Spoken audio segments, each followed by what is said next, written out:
الشيطان الرجيم بسم الله الرحمن الرحيم الحمد لله ناشر الخلق فضله والباسط بالجود يده نحمده في جميع أموره ونستعينه على رعاية حقوقه ونشهد أن لا إله غيره وأشهد أن محمدا عبده ورسوله أرسله بأمره صادعا وبذكره ناطقا فأدى أمينا ومضى رشيدا وخلف فينا راية الحق من تقدمها مرق ومن تكلف عنها زهق ومن لزمها لحق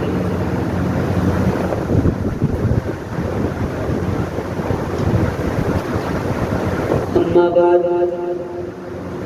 قال الله تعالى في القرآن المجيد فرقان الحميد قول الحق بسم الله الرحمن الرحيم إنما وليكم الله ورسوله والذين آمنوا الذين يقيمون الصلاة ويؤتون الزكاة وهم راكعون فارتقوا الصلاة اللهم صل على محمد وآل محمد.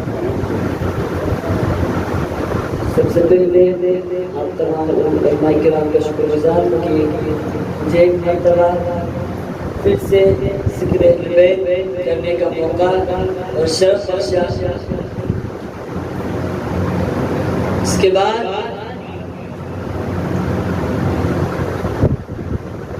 اللہ تعالیٰ قرآن مجید میں سورہ ناس سے لے کر سورہ حمد سے لے کر سورہ ناس تک اللہ تعالیٰ نے ولایتوں کی بات کی. چند ولایتوں کی.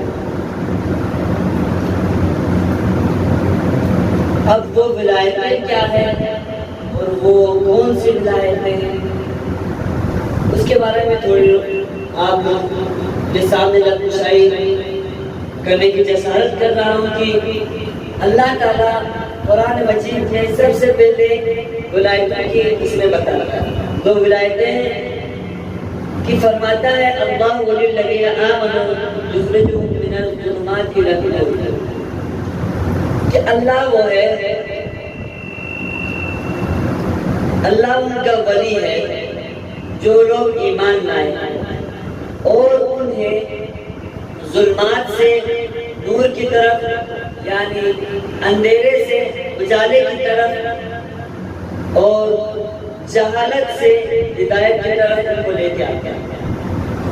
یہ اللہ کے یعنی ولی خدا کے لیے یعنی خدا نے جو ولی کہا ہے اپنے لیے یہ پہلی ولایت یعنی یہ ولایت الہی. اب دوسری ولایت اس کا اللہ فرماتا ہے والذین کفروا اولیاء الطاغوت یخرجونہم من النور الی الظلمات اور وہ لوگ جنہوں نے کفر اختیار کیا اب ان کا سرپرست ان کا ولی کون ہے؟ طاغوت ہے. یعنی طاغوت ہے جو انہیں نور سے ظلمات کی طرف دھکیل دیتے ہیں, جو انہیں جہالت جو انہیں ہدایت سے جہالت کی طرف دھکیل دیتے ہیں. پھر اللہ نے فرمایا کہ یہی لوگ جہنم میں ہمیشہ کے لیے رہیں گے. اب اللہ نے دو ولایتوں کی بات کی ہے, ایک اللہ کی ولایت اور دوسرا طاغوت کی. اب جو بھی اللہ کی ولایت میں ہوگا یعنی اللہ اس کا سرپرست ہوگا, اللہ اس کا مالک و خالق, وہ بندہ اللہ کو اپنا خالق و مالک مان کر اس کی اطاعت میں ہوگا, وہ نور کی طرف گامزن ہوگا, وہ راہ ہدایت پر. اور جو بھی اللہ تعالیٰ کی ولایت کو چھوڑ کر کفر اختیار کرے گا وہ طاغوت کے راستے پر چل رہا ہے. وہ اللہ تعالیٰ کے معین کردہ راہ مستقیم سے ہٹ کر راہ تعبد پر چل رہا تھا۔ اب اللہ نے اپنی ولایت بیان کی ہے اس آیت میں، لیکن باقی آیتوں میں اللہ تعالیٰ اپنی ولایت کے ساتھ رسول اللہ کی ولایت کو بتاتا ہے کہ اللہ فرماتا ہے وَيُطِيعُ الرَّسُولَ فَقَدْ أَطَاعَ اللَّهَ، جو رسول اللہ صلی اللہ علیہ وسلم کی اطاعت کرے گا گویا اس نے اللہ کی اطاعت کی۔ اب اللہ تعالیٰ یہ فرمانا یہ چاہ رہے کہ تم لوگ جو بھی کر رہے ہو، تم لوگ جو بھی رسول اللہ صلی اللہ علیہ وسلم کے اعمال سے، ان کے احادیث سے، ان کے فرامین سے جو بھی عمل انجام دے رہے ہو، اور ان کے گفتار و کردار کو لے کر جو عمل انجام دے رہے ہو اور ان کی اطاعت کر رہے ہو، اس کا مطلب یہ نہیں ہے کہ تم صرف رسول کی اطاعت کر رہے ہو، اس کا مطلب یہ ہے کہ تم لوگ اللہ کی اطاعت کر رہے ہو۔ یعنی رسول جو کرے، رسول کا جو گفتار ہوگا، جو کردار ہوگا، وہ اللہ کی اطاعت کے برابر ہے۔ یعنی اللہ تعالیٰ کی اطاعت حقیقتاً یہی ہے کہ جو رسول اللہ کرے۔ حالانکہ پورا دین ہم تک رسول اکرم کے ذریعے پہنچا، لیکن پھر بھی اللہ تعالیٰ فرما رہا ہے کہ جو رسول کی اطاعت نہیں کرے گا وہ اس میں میری اطاعت ہے۔ ابھی اللہ بار بار قرآن مجید میں کئی جگہوں پر فرماتے ہیں کہ جو رسول کی اطاعت نہیں کرے گا اس نے میری اطاعت نہیں کی۔ میری اطاعت کے بعد رسول کی اطاعت واجب ہے، اطیعوا اللہ واطیعوا الرسول۔ اسی طرح قرآن مجید میں فرمایا النبی اولا بالمؤمنین من انفسہم، نبی مومنون پر ان کے نفسوں سے زیادہ حق رکھتا ہے، ان کا ولی ہے، ان کا سرپرست ہے، ان کا بادشاہ ہے، ان کا حکمران ہے۔ اب یہاں پر ہم دوست کا معنی نہیں لے سکتے کبھی سے، کیوں؟ کیونکہ اللہ تعالیٰ نے جو ولایت اپنے لیے رکھی ہے وہی ولایت رسول کے اولا بالمؤمنین من انفسہم، یعنی مومنوں کی جان سے زیادہ جان و مال پر حق کے تصرف رکھنے والا رسول اکرم صلی اللہ علیہ وسلم ہے۔ اب اللہ فرما رہے ہیں کہ بہت بڑے جگہوں پر کی اللہ کی اطاعت کے بعد رسول کی اطاعت واجب ہے۔ اب اللہ یہ سوچنے کی بات ہے کہ اللہ تعالیٰ کی اطاعت کر کیسے رہے، وہ رسول کی اطاعت سے تو اللہ کی اطاعت کر رہے ہیں۔ جو بھی مکے میں ہو یا مدینے میں ہو، جتنے مشرکین اور کفار جو مسلمان ہوئے ہیں، انہوں نے رسول کو دیکھ کر مسلمان ہوئے، رسول سے تو کلمہ سیکھا ہے، لیکن پھر بھی اللہ فرما رہے بار بار جو رسول کی اطاعت نہیں کرے گا وہ اس میں میری اطاعت نہیں، کہ میری اطاعت کرو اور رسول اللہ کی اطاعت کرو۔ یہ فرمانے کی وجہ کیا ہے کہ اللہ بار بار فرما رہے کہ وَمَن يُطِعِ الرَّسُولَ فَقَدْ أَطَاعَ اللَّهَ، اطیعوا اللہ واطیعوا الرسول۔ اللہ تعالیٰ رسول کی ولایت کو بار بار بیان کر رہا ہے، اور آخری وقت میں اللہ تعالیٰ پھر جب رسول کی ولایت کو بیان کر چکے، ان لوگوں تک پہنچا دیا کہ رسول اللہ صلی اللہ علیہ وسلم وما ينطق عن الهوى ان هو الا وحی یوحی کا مصداق ہے، اور وہ جو بھی کلام کرتے ہیں وہ اللہ کی طرف سے کرتے ہیں، اپنی طرف سے نہیں کرتے۔ پھر اللہ نے فرمایا انما ولیکم اللہ ورسولہ والذین آمنوا الذین یقیمون الصلاۃ ویؤتون الزکاۃ۔ اب اللہ نے علی کی ولایت کو بیان کیا۔ جب لوگ رسول کی ولایت کو مان گئے، اتنا مان گئے کہ رسول جو بھی کہتا ہے، جو بھی فرماتا ہے، جو بھی عمل انجام دیتا ہے وہ اپنی مرضی سے انجام نہیں دیتا۔ جب اللہ نے بنی نوع انسان کو یہ بات اس کو سمجھا اور اس کے ذہن میں یہ بات ڈال دی، پھر اللہ نے فرمایا اس کے بعد جو تیسری ولایت ہے وہ علی بن ابی طالب کی ولایت۔ ورنہ اللہ ڈائریکٹ جب کہتا ہے کہ امام علی بن ابی طالب کی ولایت کو مانو تو لوگ ماننے کے تیار نہیں ہوتے۔ حالانکہ جب غدیر میں ہم نے دیکھا کہ جب رسول نے جب اعلان ولایت کر دی تو حارث کھڑا ہو کے کہنے لگا کہ یا رسول اللہ، آپ نے نماز کے لیے کہا، آپ نے روزے کے لیے کہا، آپ نے حج کے لیے کہا، آپ نے واجبات انجام دینے کے لیے کہا، آپ نے محرمات سے دور رہنے کو کہا، ہم نے یہ سب مان لی، لیکن آج آپ یہ جو عمل انجام دے رہے ہیں مجھے لگتا ہے کہ یہ آپ اپنی مرضی سے انجام دے رہے ہیں، یہ آپ اپنے بھائی کو ہم پر خلیفہ بنا کے جا رہے ہیں، یہ اپنے بھائی کو ہمارا سرپرست اور ہم پر مالک و مختار بنا کر جا رہے ہیں۔ اگر یہ عمل آپ کی طرف سے تو نعوذ باللہ خدا آپ پر عذاب بھیجے، اگر یہ عمل خدا کی طرف سے تو خدا مجھ پر عذاب بھیجے۔ جب اس نے یہ جملہ کہہ دیا تو آسمان سے کنکر آ کے اس کو وہی ڈیل کر دیا۔ یعنی اللہ تعالیٰ یہ بتانا چاہ رہے ہیں کہ جو ولایت علی ہے وہ منصوص من اللہ ہے، وہ لوگوں کے کسی گروہ سے مخصوص نہیں ہے، اور نہیں رسول اللہ نے یہ اپنے رشتہ داری ہونے کی وجہ سے، اپنے قرابت داری ہونے کی وجہ سے بتائی ہے۔ یہ وہ ولایت ہے جو اللہ تعالیٰ نے علی بن ابی طالب کے لیے خاص رکھی۔ اب جو آیت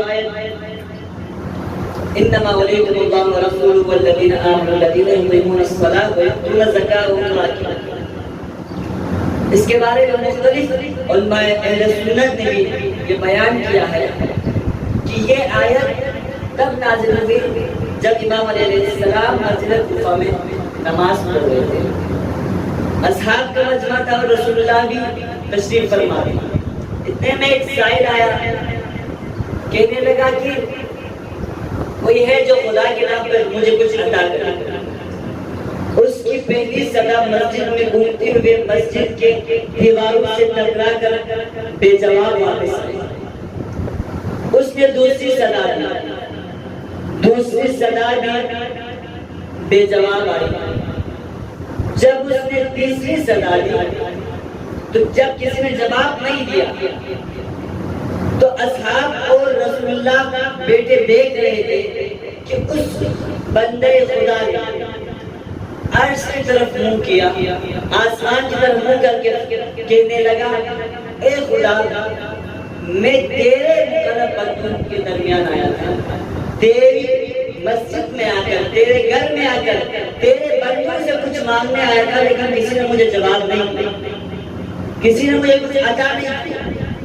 جب یہ صدا عرش الہی پر پہنچی، جناب امیر رکوع میں پہنچے تھے، جناب امیر نے اپنی انگشتوں سے اشارہ کیا اور اس فقیر نے جناب امیر کے ہاتھوں میں جو انگوٹھی دیکھی تو سمجھ گیا کہ یہ بندہ ہے جو اپنے خالق کی حقیقت عبادت کرتا ہے، یہ وہ بندہ ہے جو پہلے میری بات نہیں سن رہا تھا، لیکن جب میں نے آواز دی رب ذوالجلال کی جانب، جب میں نے رب ذوالجلال کے سامنے گرا اور شکوہ کیا تو جو میری آواز عرش الہی تک پہنچی ہے وہاں سے اس بندے نے سنا ہے۔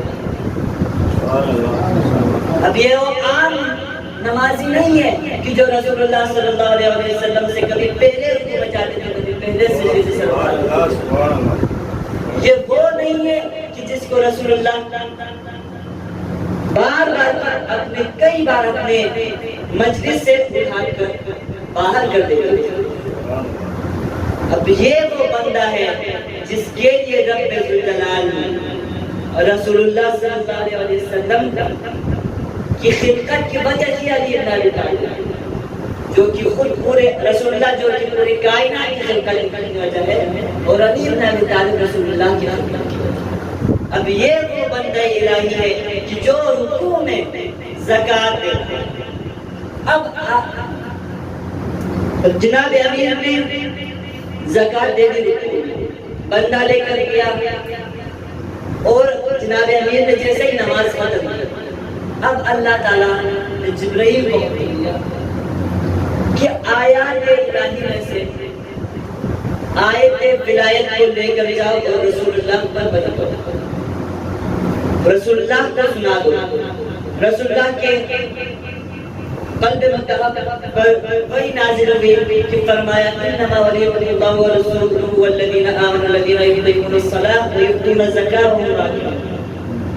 جب یہ آیت رسول اللہ نے مجمع میں سنا، جب رسول اللہ سنا رہے تھے انما ولیکم اللہ ورسولہ والذین آمنوا، کچھ لوگ دیکھ رہے ہیں کہ ہم ایمان لے آئے، ہم پہلے کافر تھے، ہم مشرکین میں سے تھے، ہم اس عمرے میں آ سکتے ہیں، والذین آمنوا، ہم بھی شاید بدی بن سکے آج۔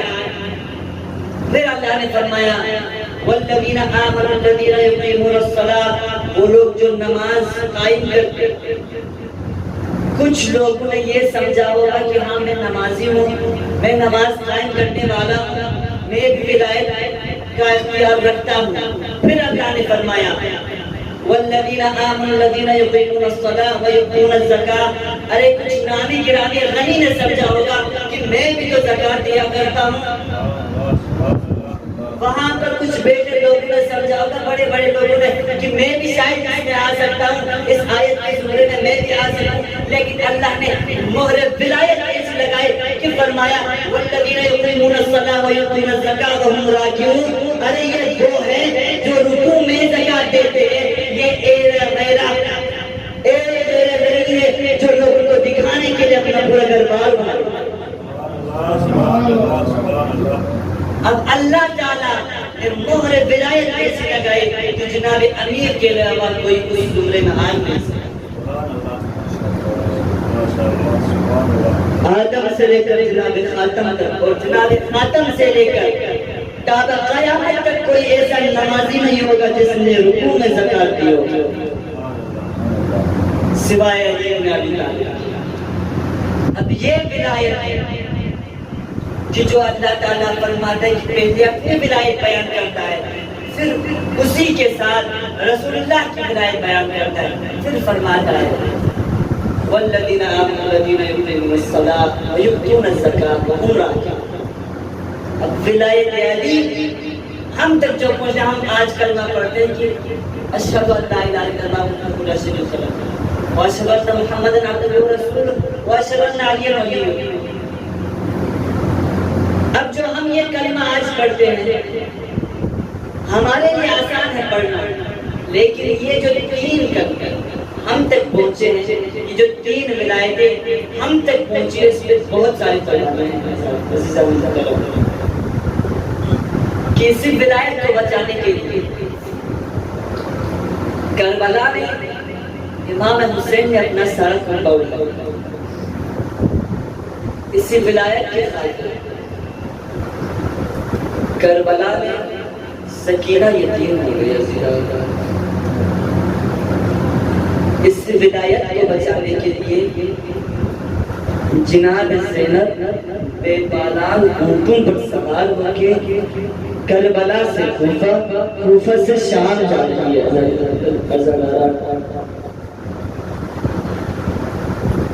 ہاں ایک مرتبہ اسیران کربلا کا قافلہ شام کے دروازے پہ پہنچتا ہے. جب شام کے دروازے پہ پہنچا تو وہاں پر قافلے اسیران کربلا کو وہاں پر 3 دن تک روکا گیا. وجہ دریافت تو پتہ چلا کہ یزید مقتول نے حکم کیا ہے کہ بازار کو سجایا جائے, بازاروں کو گلیوں کو سجایا جائے. یہ باغی کی بہنیں آیا, یہ وہ ہے وہی گلی جس میں آج صبح و شام رسول اللہ کا نام لیا جاتا ہے. اسی گلی کو سجایا جاتا ہے تاکہ رسول ذریت کو لایا جا سکے, ان کو اسیر بنا کر لایا جا سکے. عزاداران, امام سجاد سے منہال نے پوچھا مولا آپ اتنا روتے کیوں؟ شہادت تو آپ ان کا ورثہ ہے, اہل بیت کا ورثہ ہے, آپ ان کے لیے فخر کی بات ہے شہادت, آپ اتنا روتے کیوں ہیں؟ شاید امام نے جواب دیا ہوگا اے منہال تو نے انصاف نہیں کیا, شہادت ہمارا ورثہ ہے. کیا سکینہ نے جو تماچے کھائے ہیں وہ ہمارا ورثہ ہے؟ کیا زینب بے پالان اونٹوں پر پسے در ہاتھ بندے ہوئے کوفہ شام کے بازار میں چلی ہے, کیا یہ ہمارا ورثہ ہے؟ کیا شرابی کے دربار میں اپنے بہنوں کے ساتھ جانا ہمارا ورثہ ہے؟ عزاداروں, جناب سجاد سے پوچھا گیا مولا کون سے 3 مقامات ہیں جن پر آگ پر زیادہ مصیبتیں آئے؟ جناب سجاد نے فرمایا الشام الشام الشام. عزاداروں, 3 مرتبہ جناب سجاد نے شام کرا لیا. پہلی مرتبہ شاید اس لیے لیا ہوگا جب بازار شام سے گزرا تو لوگوں نے کہنا دیا قافلہ جا رہا ہے، یہ باغیوں کی بہنیں ہیں، جناب زینب پر پتھر برسائے گئے، سید سجاد پر پتھر برسائے گئے، یہ تانا دیا گیا اہل بیت رسول کو باغی کہہ کر جناب سجاد نے جو سنا ہوگا، اس نے کہا ہوگا کہ شام میں پہلی مرتبہ مجھے جو مصیبت آئی وہ بازار شام میں، دوسری مرتبہ ارے شرابی سامنے تھا، ساتھ میں بہنیں تھی، جناب سکینہ تھی۔ عزیزوں اس لیے دوسری مرتبہ شام کا نام لیا ہوگا، اور جب تیسری مرتبہ کا ہوگا نا، میرا دل کہتا ہے ہاں سید سجاد کو اپنی 4 سال بہن سکینہ کی یاد آئی ہوگی کہ جو شام کے زندان میں یہ کہتے ہوئے تڑپ گئی کہ ہم کبھی زندان سے نکلیں گے، جس کی تمنا تھی کہ مدینہ واپس جا سکے۔ ایک مرتبہ سید سجاد نے اپنی بہن سکینہ کو دیکھا کہ بہن سکینہ بابا کے سر سے لپٹے ہوئے سانس بند ہو گئی ہے، روح پرواز کر گئی ہے۔ سید سجاد نے بہن سکینہ کو اسی کرتے میں دفنایا، اسی کرتے کا کفن دیا جو آدھی شام غریبہ گزر چکی تھی۔